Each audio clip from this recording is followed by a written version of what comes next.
coming to you, a lot of questions that came from Dana, maybe not all of them, but if you can pick one or two to just reflect on.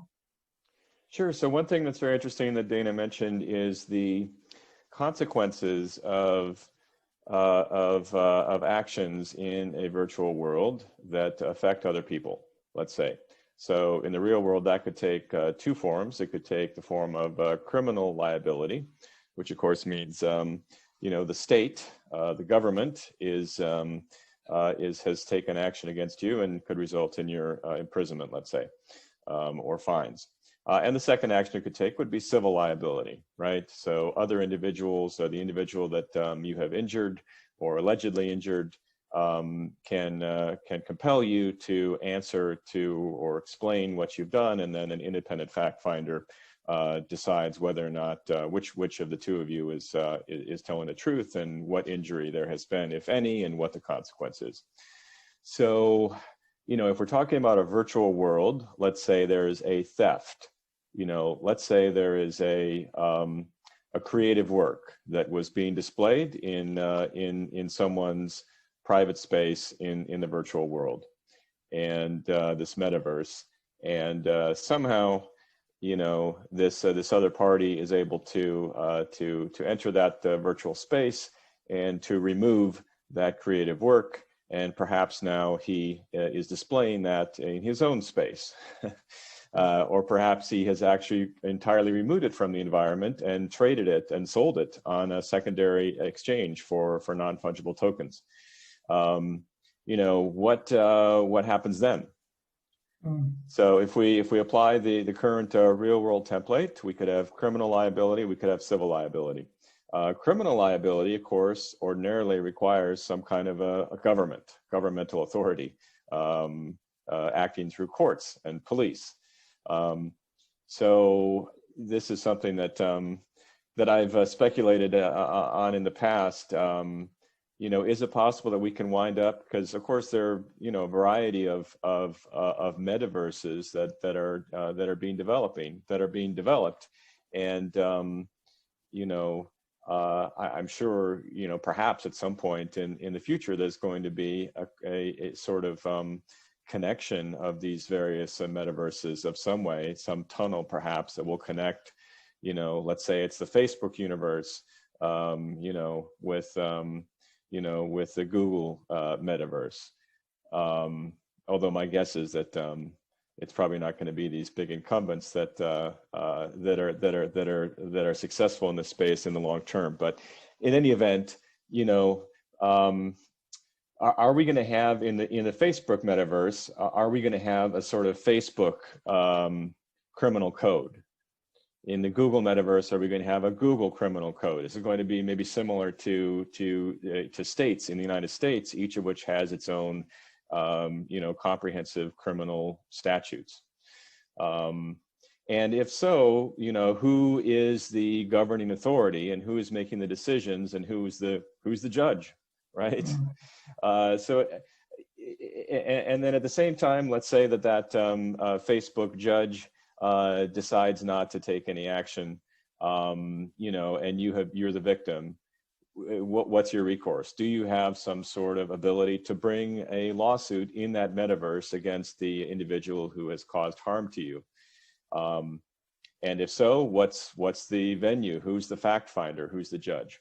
So these are very interesting questions. I mean, I think if I had to speculate, I would say that it's very likely, at least in some metaverse situations, we're going to have professional judges, arbitrators. I mean, that's what we have in the real world. Outside of the court system, we have, at least in the United States, we have arbitrators, right? And these are private individuals. Very often they're experienced lawyers or retired judges who are generally paid very well to adjudicate private disputes outside of the court system. So it could very well be that as specialties and trades develop in these virtual worlds, that we have a class developing of professional judges, arbitrators. And and they will, be presented with the evidence, and they will make a decision, and perhaps they can render some kind of a verdict, some kind of a decision, an award. The question, though, is what enforcement authority will these individuals have, right? So in order for them to, let's say in our example, cause that virtual artwork to be returned to its owner or damages to be paid, they will have to have some kind of authority rendered on them by the community, by the platform. And, when we get to this stage, we have quite a highly sophisticated social order that is developing. So it's quite exciting to think that, that this could be not too far off in the future, where we have this arbitrator who was selected with the agreement of both of these parties, who has the ability to either transfer ownership of an item within the virtual space from one citizen to another citizen, or to require the citizen that caused the damage to pay some amount of compensation. Perhaps that's some kind of a in-game currency wallet, and both parties have to pledge some amount of money. They have to put up some kind of bond in order to start the proceedings. So very interesting stuff, and we could talk about it quite a long time. Yeah, fascinating, because it's a parallel universe to what we live in, the physical, and something which potentially you're talking about becoming self-regulating, self-governing, self-policing and self-enforcing. And to some extent, it's kind of happening if you think about it, but maybe at a very low level, where people maybe their membership is cancelled and they no longer are a Facebook or a member of that particular platform because of certain behaviors they have exhibited, and the rules were violated. And that's one part of it. The other obviously is towards enforcement of any kind of penalties on them beyond that. So quite interesting. I have. So sorry, Mohammed. Sorry, if I could just interrupt. Yeah. What you've just said now is absolutely true, of course. But it's the old world. It's the authoritarian state model of the internet and of each of these platforms, which right. is what makes this all very exciting, is that we have the opportunity to move beyond that now.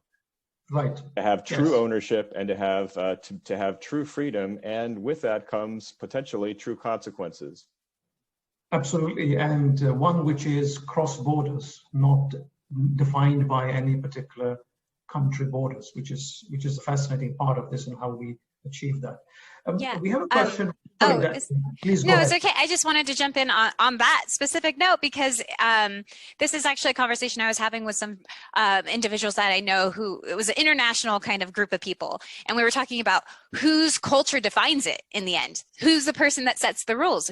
Like, we come from all these different backgrounds, and the way that we socially engage within these virtual spaces, sometimes for me, I feel like I'm being attacked, and sometimes, as a female gamer, that quite often happens, but that might be a social normal for somebody else, right? And so there's this constant duality of trying to understand who is going to define that culture within that space, because it hasn't really been defined quite yet.